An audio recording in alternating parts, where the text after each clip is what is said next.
we are extremely grateful to have our a very dear, very warm and loving uh, doctor, professor uh, Thakur Singh Powdyel with us, and obviously we do also lovingly, respectfully refer to as Lenpo as well, a very traditional Bhutanese way of addressing very respectfully the elders, the intellectual elders of the community.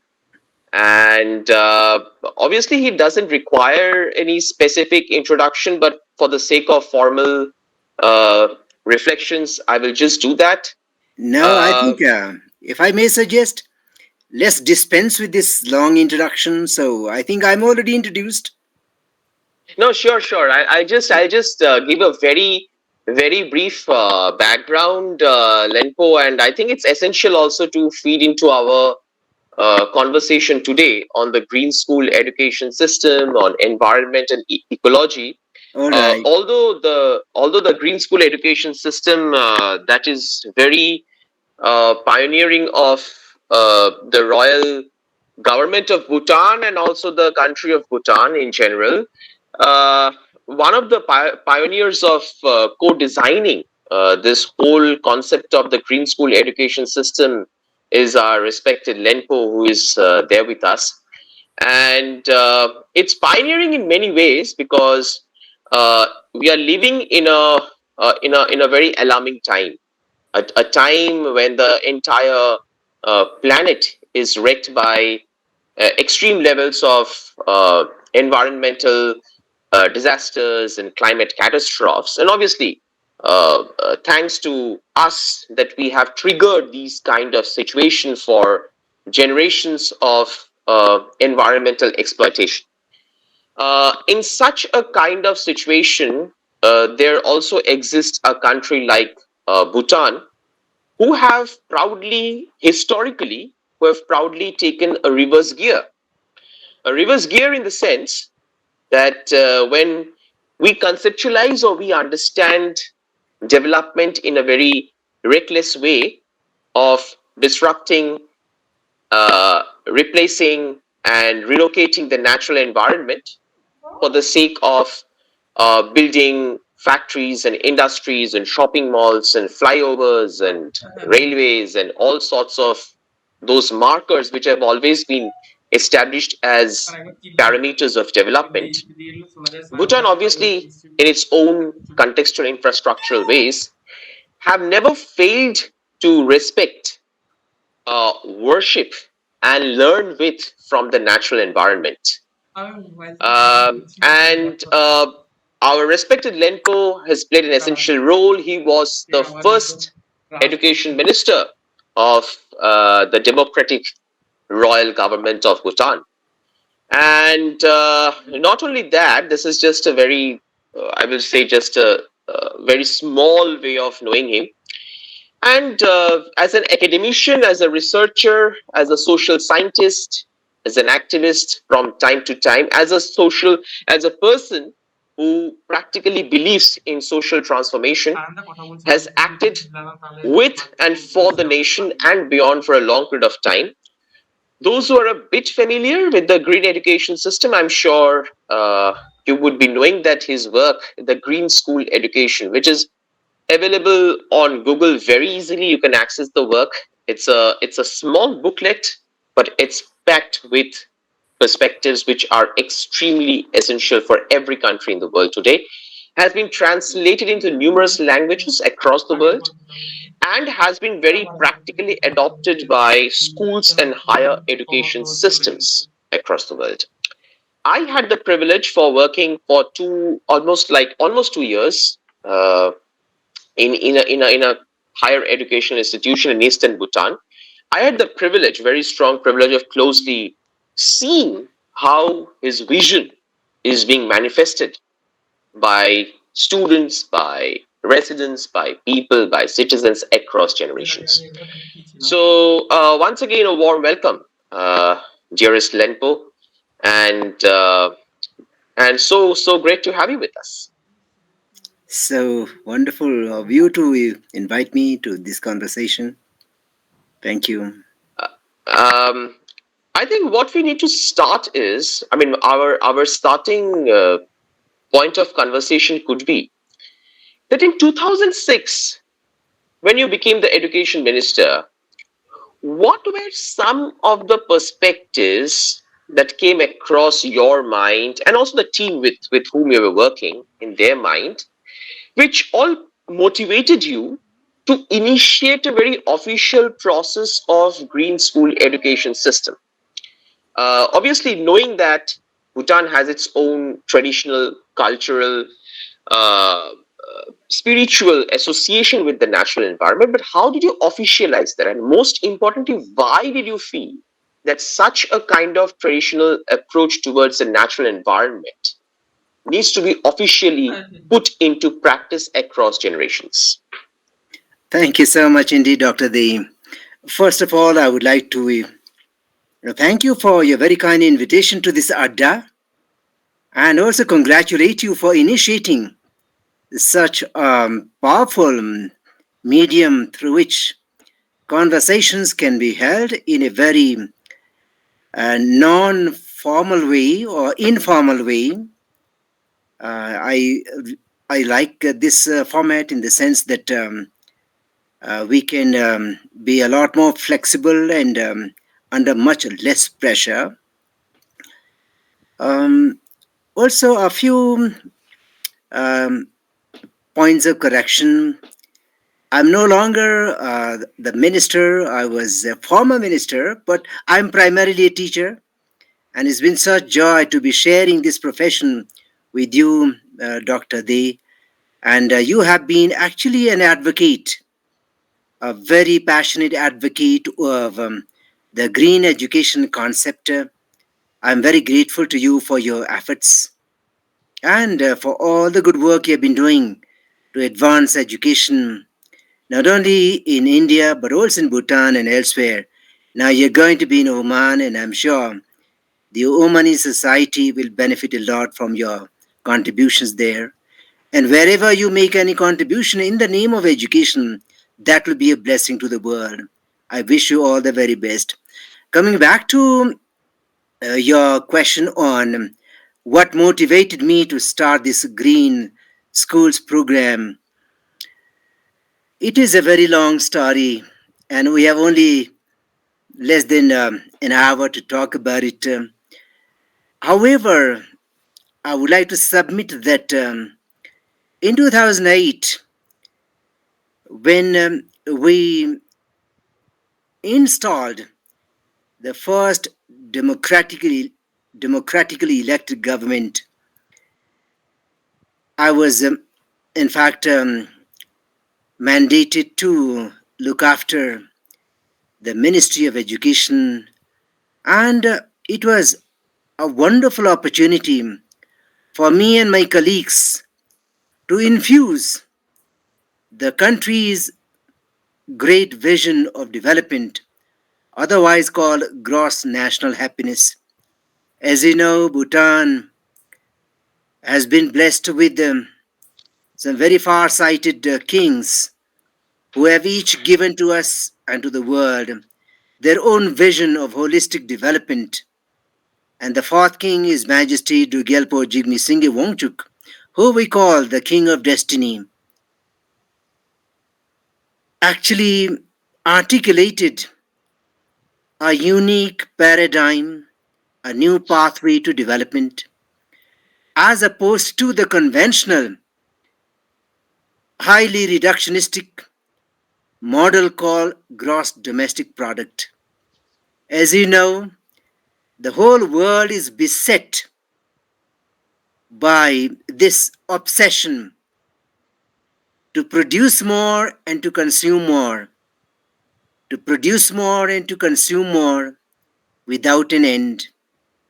Countries around the world measure their success by looking at what is quantifiable, what is measurable.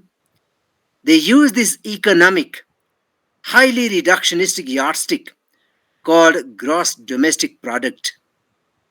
And the way the world is today is a manifestation of this materialistic impulse, the impulse to exploit the finite resources of our planet Earth, to pander to the infinite wants of human beings. And a Mother Nature has only so much to provide to our wants. If we only have our needs to meet, then Mother Nature can very easily and conveniently supply those needs. However, our unlimited wants, as opposed to the limited resources of our planet Earth, have actually brought about this unconscionable abuse and exploitation of Mother Nature. Today we are talking about global warming, climate change, mass movements of people, desertification. Parts of the world are becoming uninhabitable. Water is becoming undrinkable. Air is becoming unbreathable. And still we are rushing headlong in this conventional mode of development measured by GDP without ever bothering that there is going to be a limit to these finite resources of our planet. So His Majesty the Fourth King decided that for Bhutan, the path to development ought to mark a departure from the conventional notion assessed by or described by GDP. He called it gross national product, gross national happiness. This is something like our new vision, a unique vision of development, and we would like to believe that this North Star called gross national happiness will actually ensure a sustainable development, a holistic development, a model of development that will not only supply the needs of the body, but also satisfy the needs of the soul. So in 2008, the Ministry of Education started a new education program called Educating for Gross National Happiness. And the strategy that we used to implement this new program called Educating for Gross National Happiness was called Nurturing Green Schools as a Means to an End. And the end was supposed to be Green Bhutan. Green schools for Green Bhutan. And green for me is color, but more importantly, it is a metaphor. It is a metaphor for anything and everything that supports life in all its infinite variety: human life, animal life, bird life, plant life, life in the sea, life on land, life in the sky, and life everywhere in between. So, anything and everything that supports life in its infinite variety is called green. So we can have a green school, we can have a green society, a green economy, green parliament, green judiciary, green executive, green planning, green housing, green architecture, green diplomacy, green minds, green outlook, green vision. So, green is something that is sustainable, there is holistic, and there is much more mindful and thoughtful. That ought to be the order of the world. It will sustain the world. It will pave the way for a much more satisfying development, much more fulfilling, much more worthwhile and meaningful development. That is green. Thank you. Thank you so much, Doctor. I think that's a fantastic way to begin our conversation. And when I was listening to this whole perspective that you were sharing, especially how gross national happiness, the whole concept, the whole praxis of the GNH, deeply and very directly challenges the very self-profiting, self-centric, very selfish approach of the GDP. One thing was coming across my mind, and if I may ask you to share your thoughts about it. When GNH was formulated, I understand that it was a novel vision. It was collectively envisioned in Bhutan, and I'm very sure that it was well received within Bhutan. But what was the reaction outside Bhutan? Because GNH, did people mock it? Did you ever experience that people, mocking the concept of GNH, sharing that, oh, well, it is not practical, it is not economical, it doesn't envision the concepts of development, it is fake, it is overtly spiritual. Did you, or any other kind of mockeries or resistances or challenges, did you ever encounter when you went to public forums outside Bhutan to speak, to coordinate meetings as a minister? What was the reaction when you presented GNH to the world? So far in my long career within Bhutan and in my travels, I have never come across one person who doesn't want to be happy. And I've never come across also anybody anywhere, wherever I've traveled, who has actually mocked at or made fun of gross national happiness as a development vision. As a matter of fact, people feel that this vision of development, gross national happiness, is relevant not only to Bhutan but to all countries and all societies in the world, because this is the right way to go. This is the more mindful, thoughtful, and responsible way to develop one society, one's nation, because they see very clearly that the conventional model of development measured by GDP is unsustainable. It is exploitative. It is abusive and totally irresponsible. It is this thoughtless model of development that has brought the world to the state at which it is. It has actually led to the exploitation of Mother Nature, the fragile ecology that we see, in fact, being devastated, is thanks to this exploitative model of development, otherwise called GDP. So, countries around the world are slowly coming around. They are more listening now, they are more humble, because they have learned the lesson the hard way. You see. Today, the world is panicking. They don't know what to do because the devastation that has been caused by this relentless exploitation of this Mother Nature has brought untold misery. And environmentalists, climate scientists have warned us that we have already crossed the red lines. And if we continue in the same way as the world has been continuing, the end is going to be miserable. Already, so many parts of the world are becoming uninhabitable. The sea levels are rising at a rapid pace.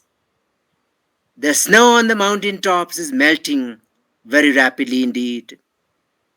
And desertification in the name and development, this mindless, thoughtless development is taking a toll on the health and integrity of our planet. That is why I feel that instead of mocking at this holistic paradigm of development, sustainable paradigm, in fact, the world is coming around to believe that it is now or never for a change of heart. So we have to use education. We have to educate our young men and women, our children, to learn to be more responsible, to learn to be more mindful, to learn to be more thoughtful and responsible. Otherwise, what is happening is totally unsustainable. See, the resources of the earth will not be able to meet the infinite wants of human beings. As you know, with all the pain and devastation that COVID 19 brought about, I also saw some beautiful silver lining, some light at the end of the tunnel. For once, as painful as the pandemic was, I saw that the earth had become a little greener. It was able to breathe freer. The sky had become bluer. Water had become cleaner. Air had become purer. Animals and birds were able to reclaim their lost property, lost territories. And human beings became a little more humane. There was more caring. There was more sharing. There was, I saw, a wonderful regermination of that old seed of humanity. I called it Revolution 5.0, the return of the human. We became more humane. We reminded ourselves that at the end of the day, life is precious. We should care for each other. We can do more with less. This is what the pandemic taught us. We became more reflective. We became a little more mindful. And my hope was that after COVID 19, this newfound humanity would become the new norm. Unfortunately, however, humanity is rushing back to the old norms, to the old exploitative way of life, to the old materialistic way of life. So, what has happened is that all the pain and suffering that we went through during COVID 19 has become such a waste. Such a waste. We did not learn anything. We did not become wiser. And if human beings cannot become any wiser after so much of pain and suffering, it's such a waste. That's why my hope, still, as an educator, I'm a man of faith, I'm a man of hope. So I believe that right thinking men and women of the world, our educators, our leaders, will look back, take a pause, and mend the ways. Otherwise, the world will become unlivable. See. Life will become unviable. See. The writing on the wall is so clear. See. So to say that gross national happiness is just an ideal dream, is just a hollow philosophy, is to take an escapist route and follow that old exploitative, highly reductionistic way of life, which precisely has done all the damage that we are going through today.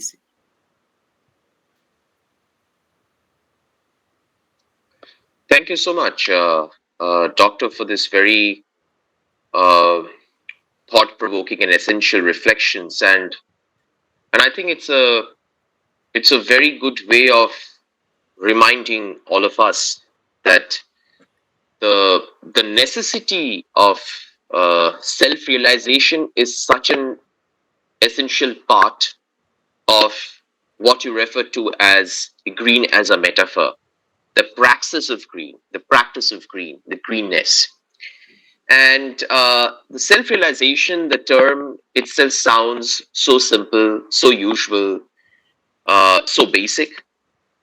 But when we look around, we see that it doesn't really exist in a lexicon of our daily existence. I mean, whether we are talking about everything that you highlighted, about the values of caring, the values of sharing, the values of ecological consciousness, the necessity of learning from our past mistakes, the little bit of spark of humanity and caring that we saw that arose, obviously, on the foundations of extreme crisis during COVID 19, is probably once again lost.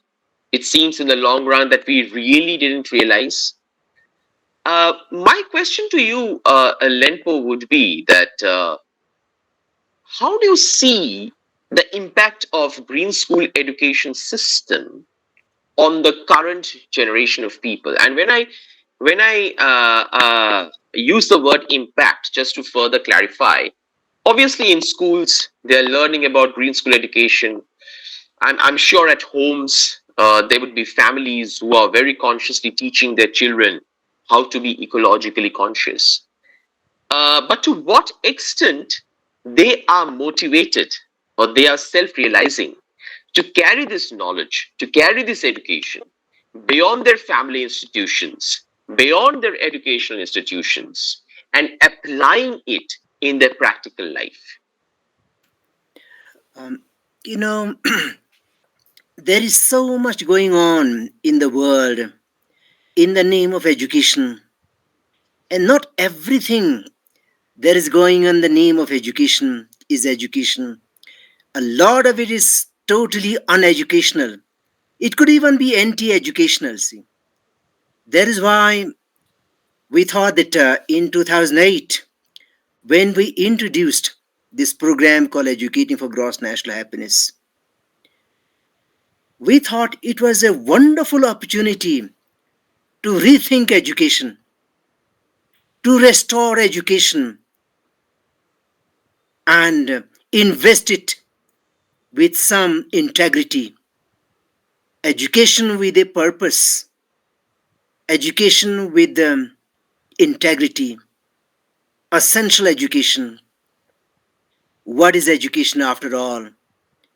Just as gross national happiness is the principle of cultivating a good society, in the same way, educating for gross national happiness or the green school model is the principle of cultivating a good life. And what do we need to lead a good life? Is mind the is sharpening the brain, sharpening our mind, the only purpose of education, making us employable, giving us a career? Is that the only purpose of education? Or is there a greater purpose to education? What do we owe to ourselves? What do we owe to ourselves? What do we owe to the society? What do we owe to our countries, to the world? What do we owe to humanity? What are the claims on education? Whose claim do we honor in education? Is it the claim of the market? The claim of the factories? The claim of corporations? Employing agencies? Whose claims are very limited? Whose claims are materialistic? Whose claims do not support life to flourish? They might give you an employment, excuse me. They might give you a job, which is important. However, life is not to be limited to simply carving out a career, finding a job. There's a bigger meaning, bigger purpose to life. And if we are collecting the most precious segment of the population, our children, boys and girls, young men and women, and keeping them in our schools, colleges, and universities for extended periods of time, we must be able to provide to them something more than a pathway to career, something more than a way to the market, to the factory, to the corporation, to the employment agent. We must be able to show to them a way to find greater meaning, greater fulfillment, greater purpose in life. And to do that, we have to cultivate not only the propensity of the mind, but also cultivate the goodness of the heart. Education is called the noble sector. No other sector of public service has ever been called the noble sector. But education, some wise people described as the noble sector, is meant to help young men and women cultivate the nobility of their mind, cultivate the nobility of their heart, thereby leading them to cultivate the nobility of their action, their hands. So when the head and the heart and the hands are engaged on the principle of nobility, you can imagine the power of people,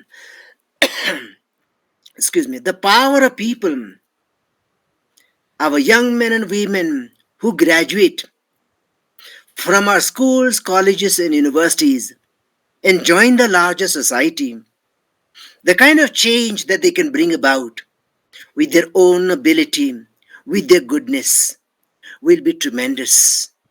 So we cannot see the fruit of an education system simply in what kind of jobs people get, what kind of careers they're able to land, but in the way they think, they speak, they behave, they conduct themselves as members of the society. So there are certain things which are tangible, but there are also certain things which are intangible, but very important. So I would like to believe that there may be certain things to show by way of by way of action and practical, in fact, work that people do as a result of having been through a new model of education called the Green School model. But a lot is to be seen, a lot is to be felt in the way that people transform themselves from within, in the way they look at the world, in the way they look at themselves, in the way they look at our planet Earth, in the way they look at life.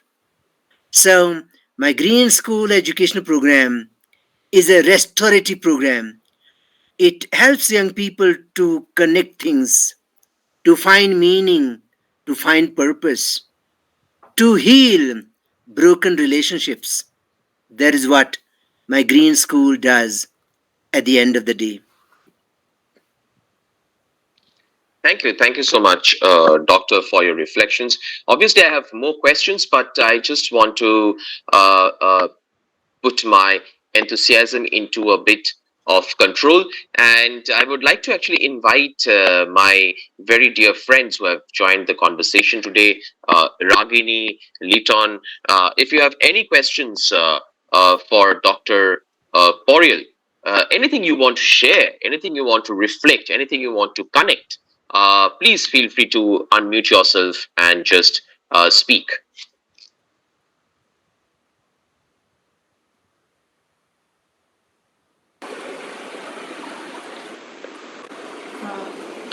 First of all, thank you, sir, Mr. Powdyel, for such an interesting talk.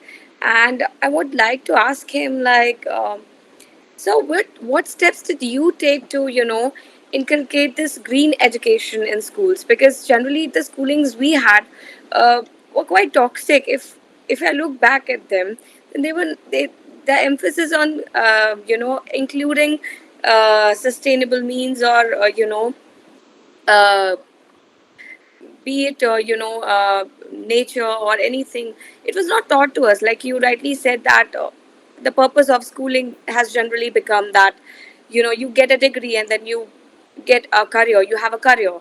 So what means do you want to include, like on a global scale in schools? What do you think is the most important thing that the schooling systems need to include? Um, Thank you, ma'am.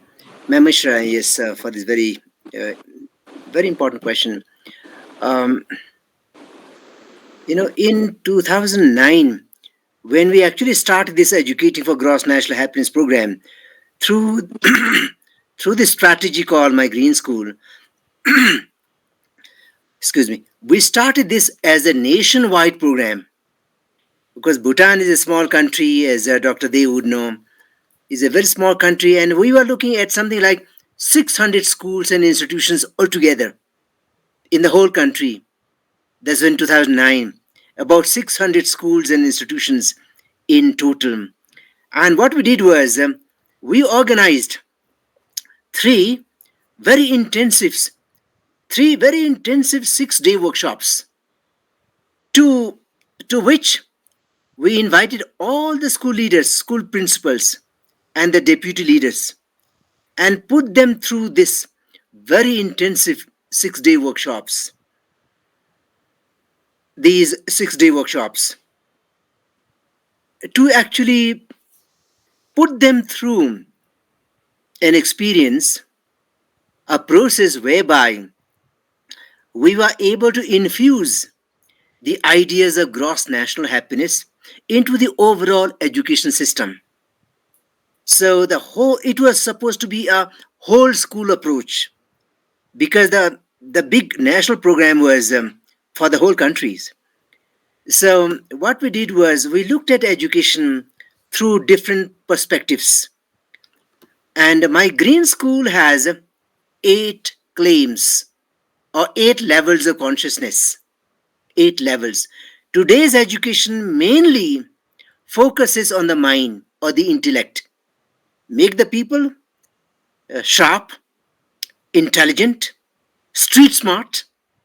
That is the purpose of education at best today. What we thought was that since human beings have more than the mind or the intellect, we have to cultivate the other dimensions of the learner. So, so we thought of these 8 important levels of consciousness that we had to awaken in the learner.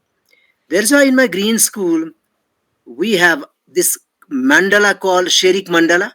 Sherik in our national language means deep learning. For deep learning, what do we need to invoke? What do we need to awaken? So the first element in my green school is the first element in my green school is natural greenery. So we have to awaken our children's learners' consciousness towards the importance of respecting this relationship between us, the human beings, and the natural world. How do we treat Mother Nature? How do we treat the air that we breathe? How do we treat the water that we drink? The oxygen that the plants supply to us? We are only a small microcosm of the big macrocosm of the universe. So, how do we, as the human of the species, interact with the big macrocosm? We feel that it is extremely important to teach our young boys and girls, children, this relationship between us, the human of the species, and planet Earth. This is where we begin. Today we begin with a book. We begin with chapter 1 on page 1. I feel the first place to begin education is by understanding this relationship between us, the human of the species, and planet Earth. And if our children are able to understand this relationship, respect this relationship, later on when they become leaders themselves, they'll be more mindful about the need to protect this life giving Mother Nature, our ecology, our environment. They'll protect our vegetation, our flora and fauna, the water, the soil, the air, life in the sea, life on land, life on in the air, life everywhere in between. Today, when we look around, we are not learning the lessons. Human beings are still rushing headlong in the same old exploitative mode of production and consumption. And you can see the implication on planet Earth of this mindless, exploitative mode of living our lives. So for us, I feel the most important anywhere in the world today is to awaken this sensibility towards Mother Nature. I think more important than geometry and algebra and language and literature, mathematics. This is the call of the hour. This is the crying call of the hour. This relationship. Otherwise, our air will continue getting polluted. Our water is going to get continuously abused. Our earth will become uninhabitable. So, how do we relate to Mother Nature? How do our children, learners, relate to Mother Nature? This is very important. And I feel also the second level of consciousness in my green school is social consciousness. Today, we don't talk about ourselves as members of the society. We talk to children only as learners, as pupils, pupils who will in fact who would like, who are looking for a career, who are looking for a well-paying jobs. But as members of the society, what do they bring to the what do they bring to the table? Do they bring their capacity for goodwill? Do they bring their capacity for positive energy? Can they become bridge builders? Can they become problem solvers? Can they become team workers?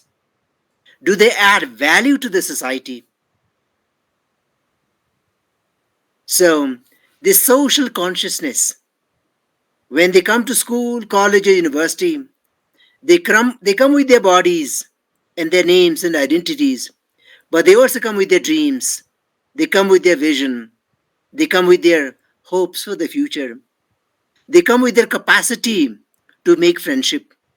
They come with their capacity to build bridges, to be problem solvers, to become responsible members of the society.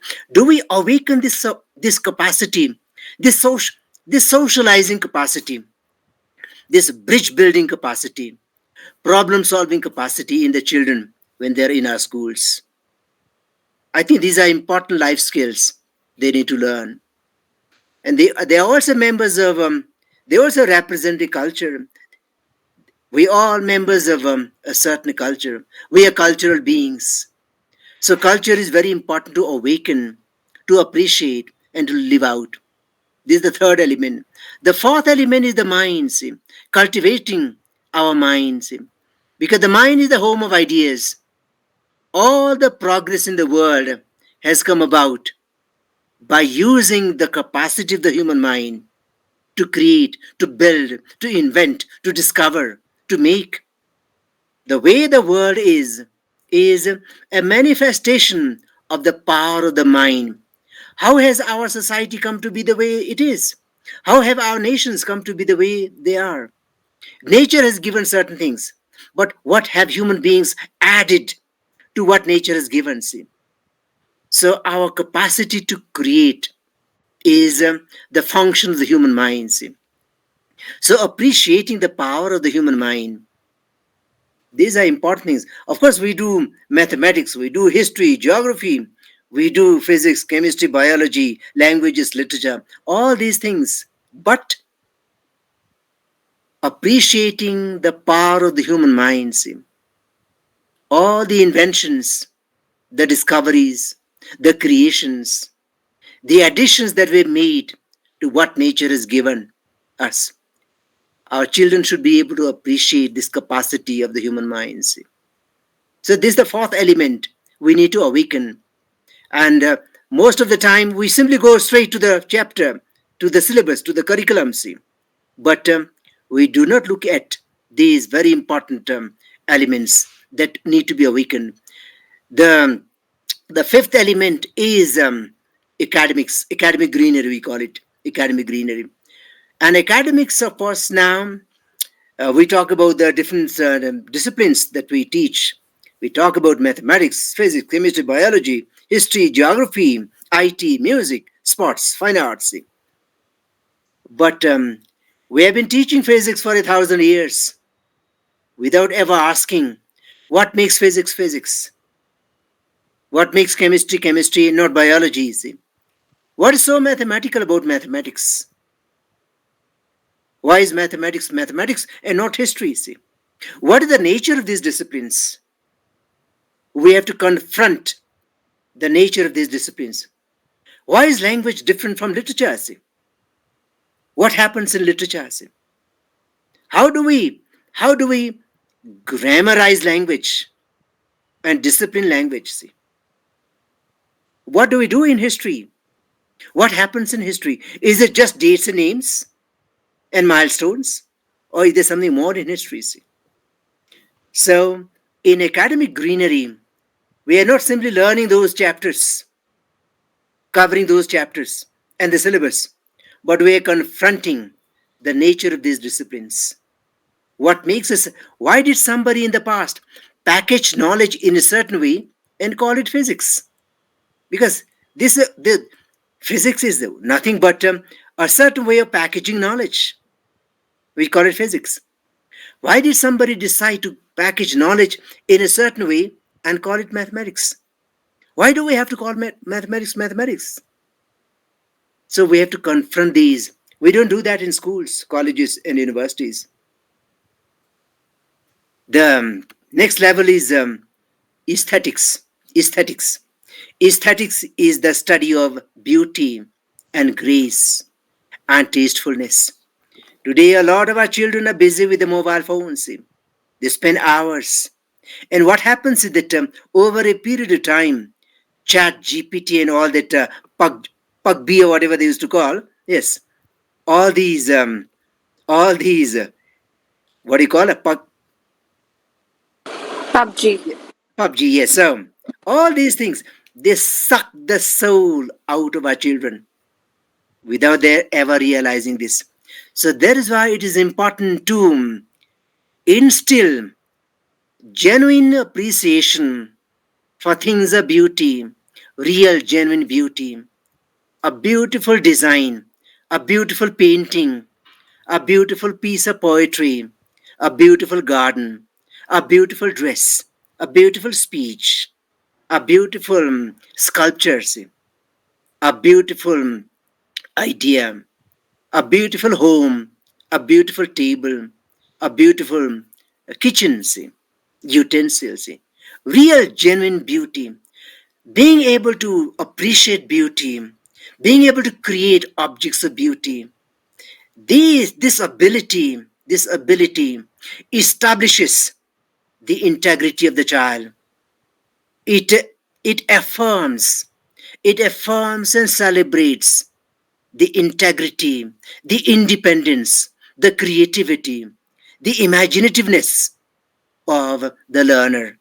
Otherwise, they are carried away by somebody else's creation. What they see on the screen, they get carried away by that. They are not creators of beauty themselves. They are not creators of objects of art themselves. They're carried away by what they see on the screen. See. And over a period of time, they become so passive learners. They don't become active learners. So we have to challenge them to create objects of fine art, make a piece of poetry, make a piece of art, sing a song, do a dance, do a sculpture, do a painting, write a poem, create an object, arrange the objects properly so they look beautiful. So this is such an important part, especially today when technology, when social media has actually made our children victims of somebody else's creation, imagination. They have to be imaginative themselves. They have to be creators themselves. Then they become sovereign actors. They become independent actors. They become creators. They have a better sense of self. They have a greater sense of self esteem. They are more confident. They have a better sense of their place in the world. See. Otherwise, why do our children become depressed? Why do they get to the point of committing suicide? Because they see no meaning in life. They feel that they cannot create anything. They cannot fit in. See. So that's why in my green school, cultivating aesthetic greenery is so very important. We have to emphasize this in our schools, colleges, and universities. We don't do that enough. We are busy covering the syllabus, conducting examinations, and sending the children off to the next levels. So the seventh level is spiritual greenery. Spiritual greenery is extremely important because today a lot of young people are very aggressive, egoistic.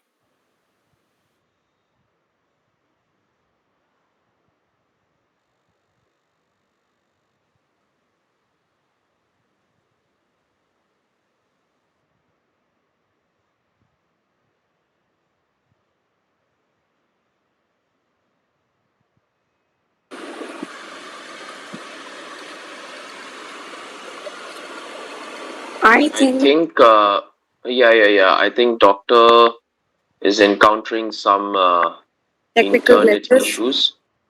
Yeah, maybe we can wait. That's fine. Yeah.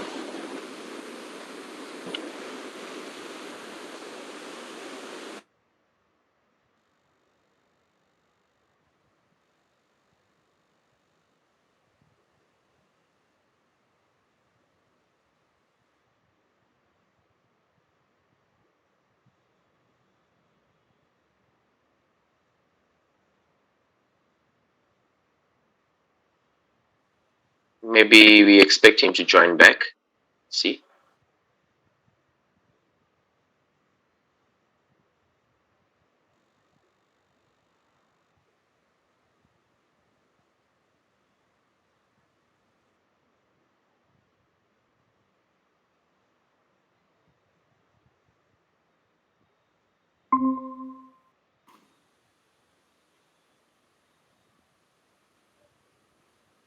Sorry.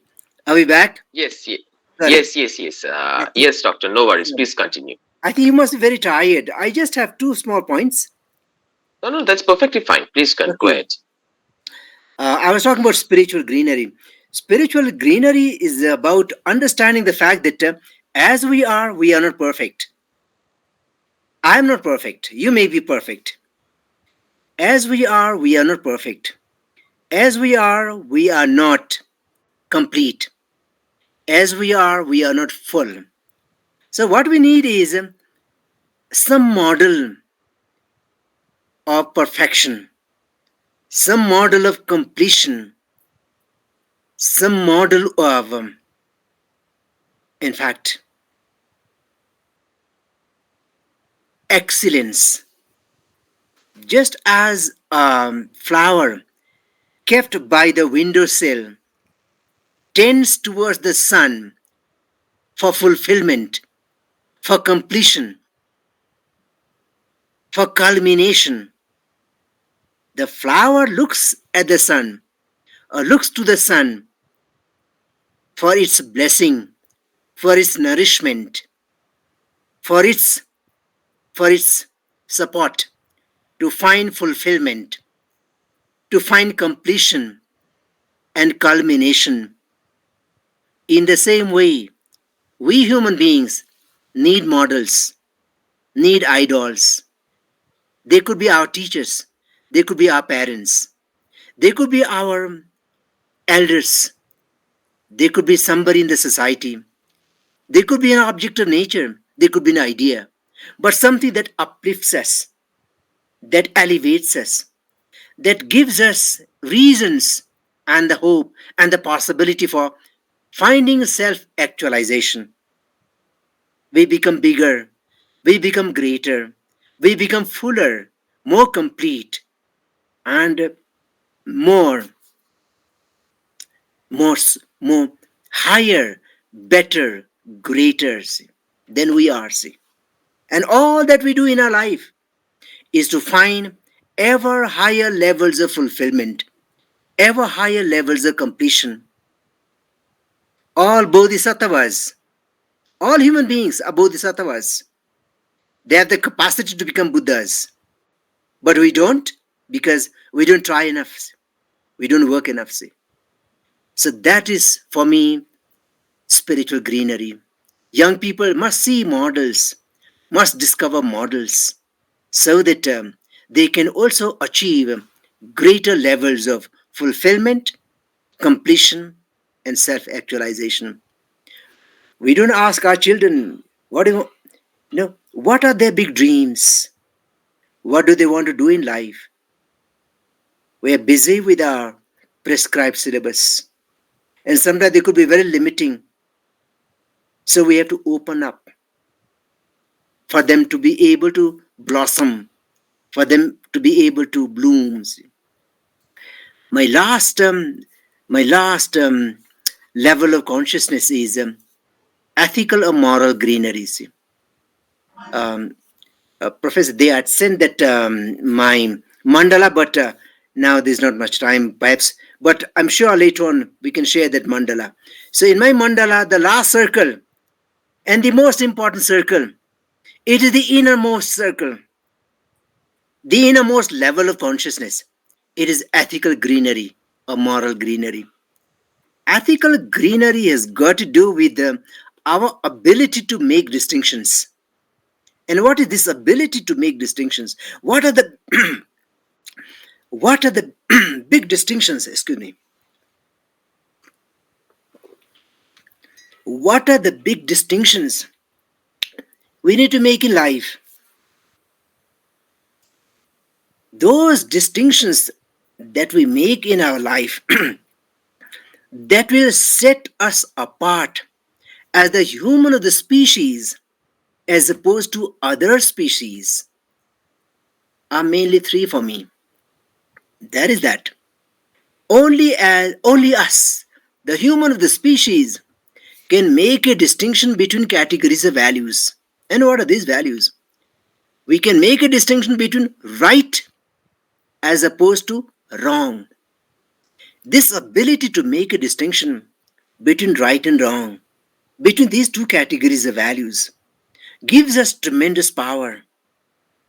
If we are not able to make a distinction between right and wrong, you can imagine we cannot claim to be human beings, the most highly evolved of all the species. So, right as opposed to wrong, truth as opposed to untruth. This is another very important distinction. Only human beings can make this distinction. Truth as opposed to untruth or falsehood. Good as opposed to evil or bad. See, only human beings can make these distinctions. We have to challenge our children, boys and girls, our learners, with these moral, ethical questions. Today, nobody asks these questions. You have to be street smart. If you have to succeed, you often have to tell lies. You have to be corrupt, like your neighbors. See. Otherwise, you will not succeed in life. These are the things that children often get told. And it is so unfair. What is the incentive to be good? We have to challenge young people to make these moral distinctions, good as opposed to bad.